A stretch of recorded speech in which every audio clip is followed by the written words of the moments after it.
Show അണ്ണാ, എന്തൊരു ചൂടാണ് ഇത്. സഹിക്കാൻ പറ്റുന്നില്ല. ഇതിനു മുമ്പേ ഇത്രയും ചൂടുണ്ടായിട്ടില്ലല്ലോ. ശരിയടാ, നല്ല ചൂടാ. ഈ ചൂട് കണ്ടിട്ട് ഈ വരാൻ പോകുന്ന നല്ല മഴയായിരിക്കും. അണ്ണാ, വലിയ മഴയെന്ന് പറയുമ്പോഴേ പഴയതുപോലെ വെള്ളം പൊങ്ങുമോ? പ്രളയം ആകുമോ?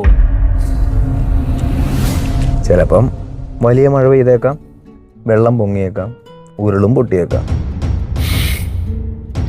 എന്തോ വലുത് വരാൻ പോകുന്ന പോലെ ഒരു തോന്നല്. അണ്ണാ, ഈ മലയുള്ളതുകൊണ്ടല്ലയോ അണ്ണാ ഈ ഉരുള് പൊട്ടുന്നത്?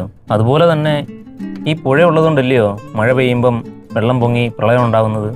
എന്നാ പിന്നെ അണ്ണാ, ഈ മലയിലെ മണ്ണെടുത്തേ ഈ പുഴ അങ്ങ് മൂടുവാണെങ്കിലേ ഈ വെള്ളപ്പൊക്കവും ഉണ്ടാകത്തില്ല, ഉരുള് പൊട്ടലും ഉണ്ടാകത്തില്ല. ആ പ്രശ്നം അങ്ങ് തീരത്തില്ലേ?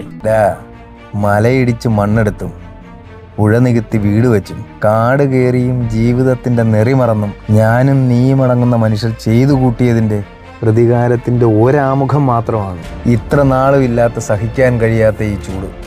വെറുതെ ഒന്ന് കാതോർത്താ കേൾക്കാം പശ്ചിമഘട്ടത്തിന്റെ കരച്ചിൽ.